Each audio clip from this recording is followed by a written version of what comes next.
What are you going to do today? That looks fun.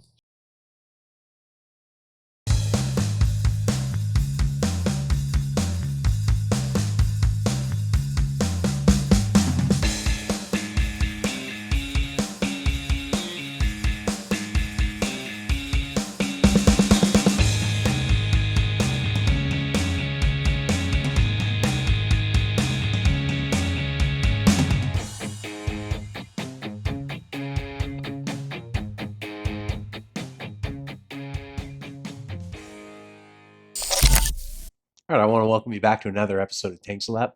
And this week, we're going to be back up in the shop working on the CRF one more time. Got a couple awesome products from BBR we're going to throw on there and make this thing jump and trail ready.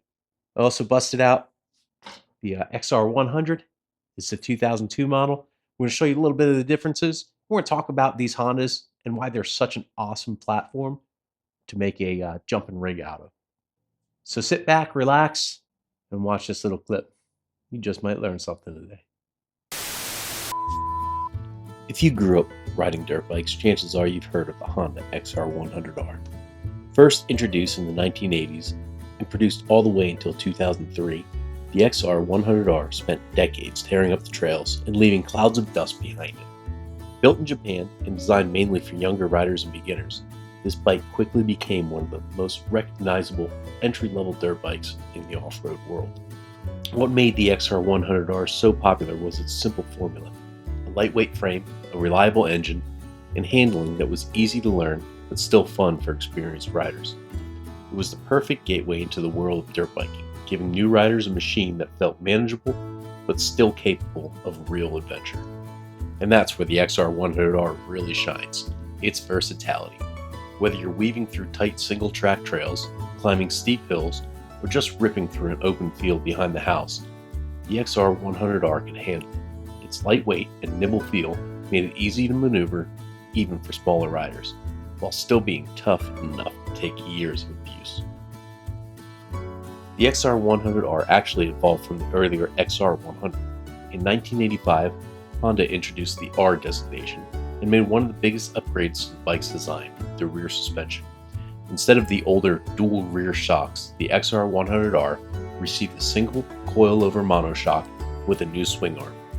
Honda called this system ProLink, and it gave the bike a more modern, race-inspired suspension performance. The XR100R was part of Honda's small displacement XR lineup, which also included bikes like the XR50R, XR70R, XR75R, and XR80R. These smaller bikes were designed for younger riders, recreational trail riding, and even pit bike use. Compared to the larger XR models, they were compact, approachable, and incredibly fun. Interestingly, one of these small XR bikes even made its way onto the big screen. In the movie Terminator 2: Judgment Day, a young John Connor, played by Edward Furlong, rides an XR80R during one of the film's famous chase scenes. For some of the stunt shots, a taller XR100R was actually used because the stunt rider was an adult. And if you listen closely, the bike's sound effects were changed to a two-stroke engine just to make the scene more dramatic. The XR80R and XR100R themselves are extremely similar bikes. In fact, they share the same frame and many interchangeable parts, which is one of the reasons both models became so popular with riders and mechanics alike. In 2001, Honda gave the XR80 and XR100 a complete bodywork refresh. Then in 2004, the bikes were rebranded under a new name, the CRF series. The XR100 became the CRF 100, and the XR80 became the CRF 80. Despite the new look, the bikes themselves remained almost identical. Most of the changes were cosmetic: new plastics, updated air scoops, and redesigned rear fin. But by that point, these bikes had already earned a legendary reputation.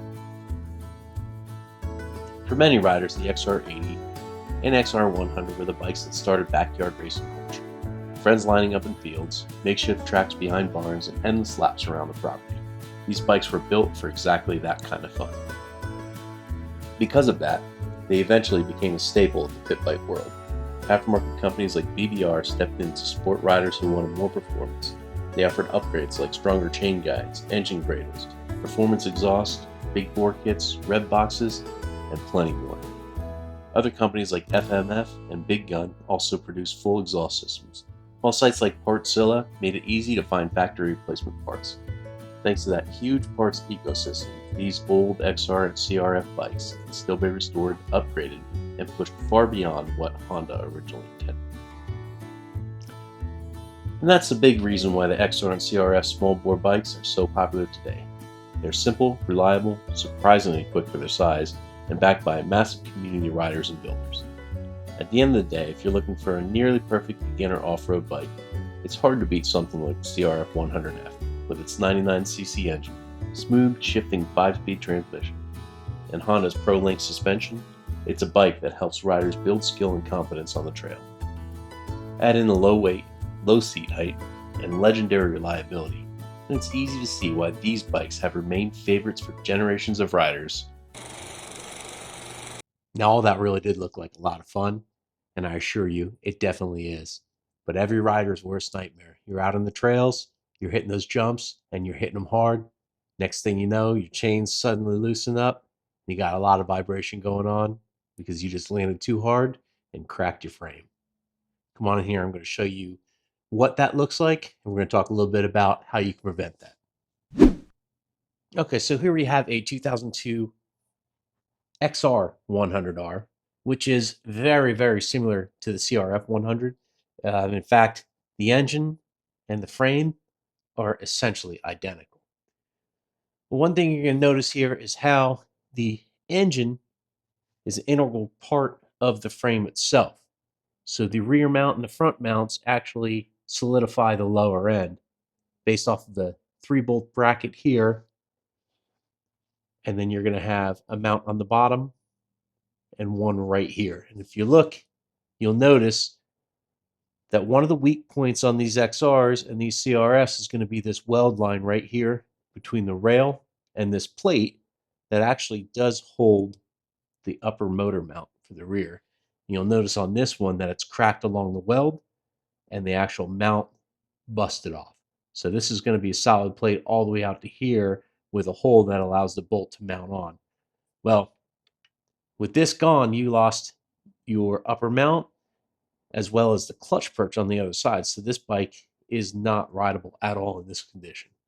So we're going to be replacing the frame on this one, but I want to show you on the CRF a product by BBR that'll help strengthen the whole lower end of this and prevent that from happening. All right, and this is what I'm talking about. This is a product by BBR called an engine cradle. And this is going to go along the bottom, bolt up on the lower mounts for the front and the lower mount to the rear, and take the stress off the engine and the mounts at the bottom by tying it all together. This is made out of solid aluminum, really heavy duty construction, tube frame on the side, very nicely welded, very nicely made product.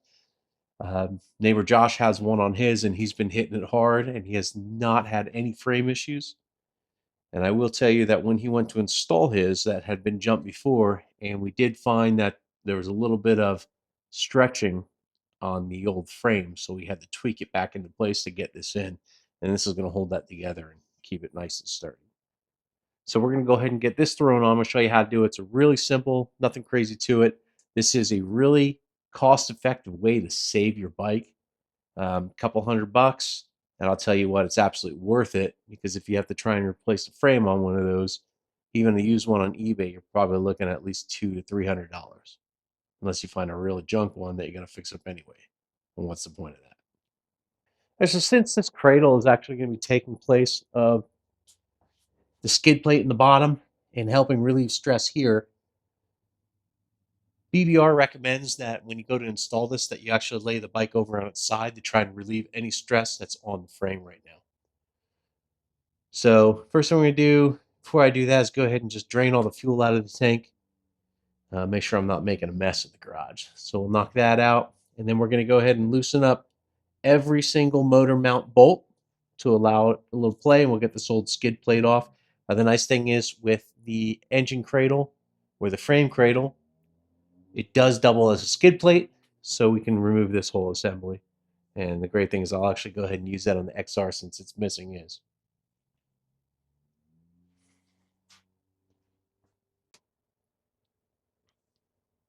All right, so we've got the bike on the side now, and what you're going to need to do is take off the side stand. It doesn't say any instructions, but just take off this foot peg over here. It's going to make getting to that lower motor mount a lot easier, and that's just 14 millimeter.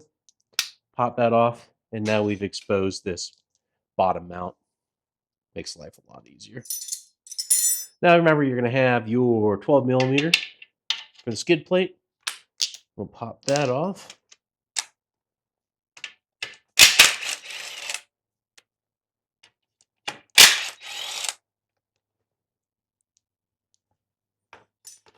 And for the front mount, the bolt is going to be a 12 and the nut is going to be a 14.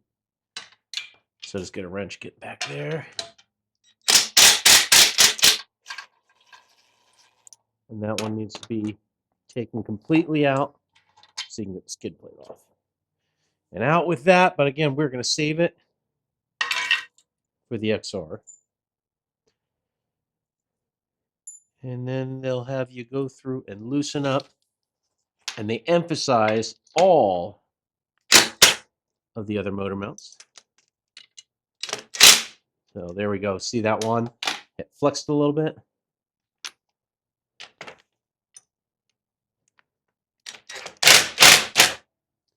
And they're all going to be a 12 millimeter bolt with a 14 millimeter nut, if there's still the factory ones. All right, we've gotten those all loosened up here. And I don't know if you saw when I did hit it, it flexed. So that tells me that there was some stress on this. We may need to have to fight the cradle on a little bit. Hopefully not. Now I've gone ahead and completely removed the two lower bolts for the front mount and then the bottom mount for the engine in the rear. And take those bolts, set them aside, same with the other one. The new kit comes with two brand new bolts that are obviously extended, and then one long rear bolt. Simply line this up. Make sure everything looks good in there.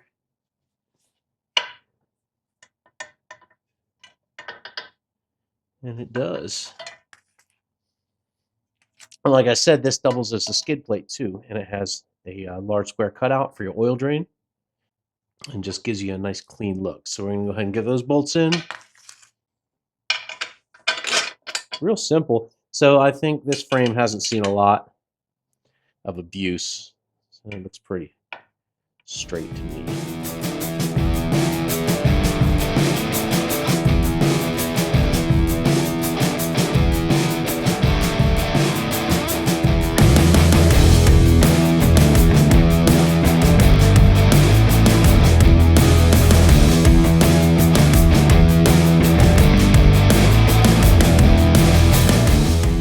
Okay, now we got the bolts in, and we're going to go ahead and torque them to 15 foot-pounds.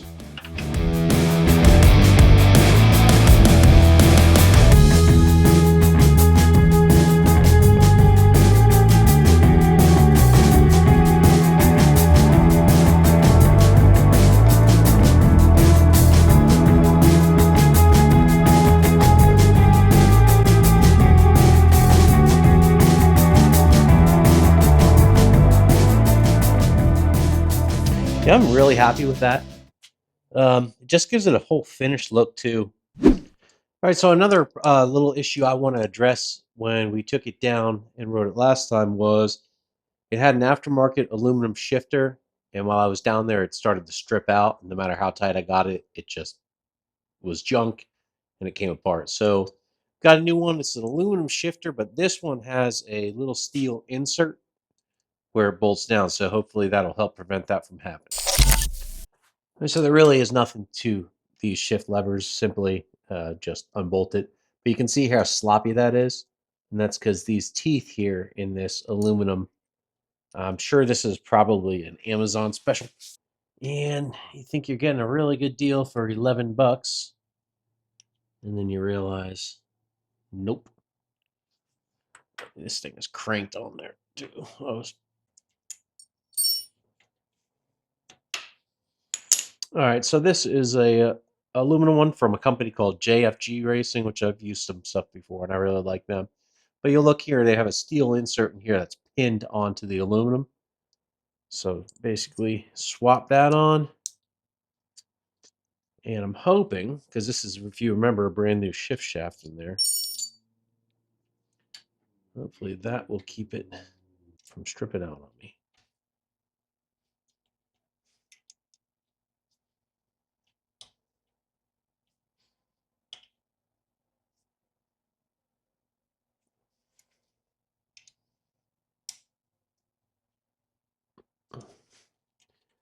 Much better.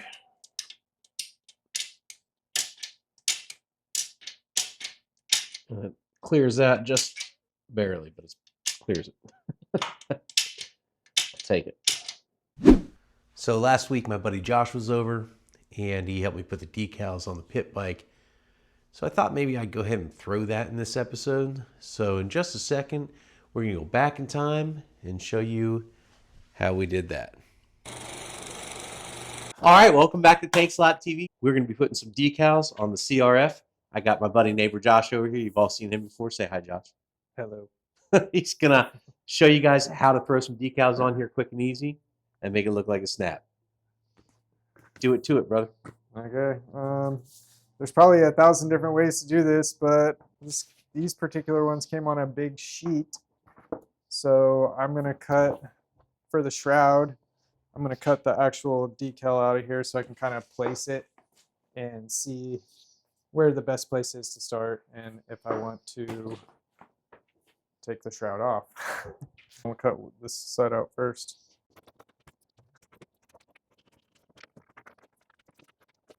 So I think this is how they do it on YouTube. Ooh, with the face. Oh yeah, nice.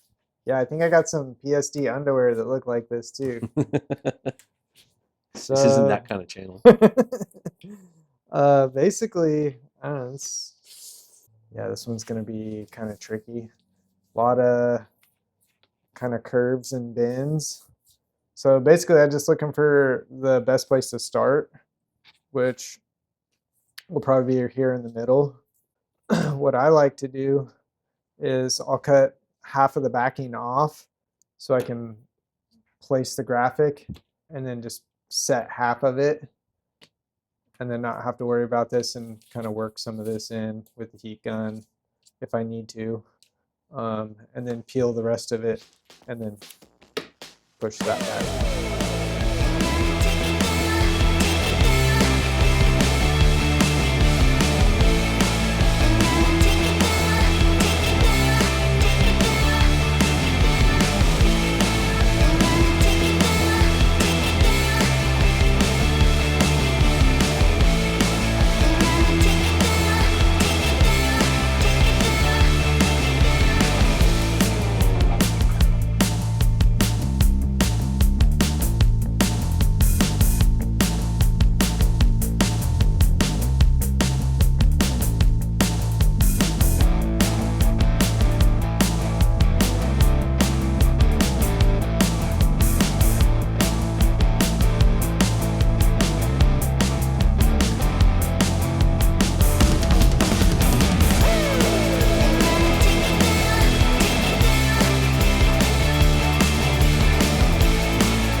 All right, so now you see that even with all the little curves and bumps, it's not too hard to put that on a friend and a heat gun. I think that got the job done, right? Yeah. So we're going to go ahead and knock out the other side and put some other graphics on here. When we get back, you're going to see a whole new bike.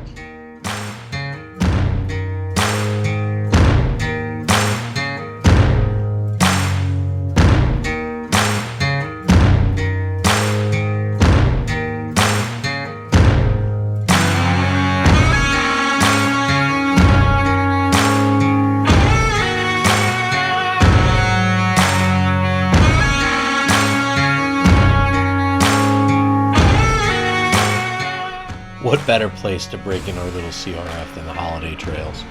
Nestled on nearly 9 acres of riding paradise, this hidden gem offers lines for both BMX riders and pit bike fans alike.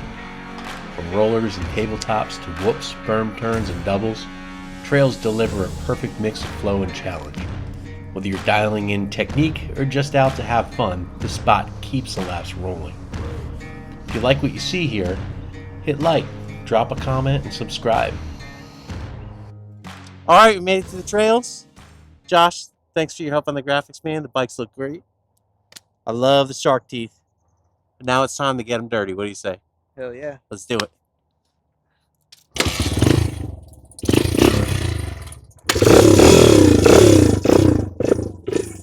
After you, my friend.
All right, man. What do you think? Did I do all right? Oh yeah, it rips. How'd it feel? Good. Plenty of power. Maybe some suspension upgrades in the future. Oh, yeah. But yeah, That's it was another fun. episode. Yep. Sweet. All right, that's going to wrap up another episode of Tank Slap. I appreciate you watching. Remember, until next time, keep it on 2 wheels. Or maybe one like Josh does. Whatever you do, you don't tell Shannon.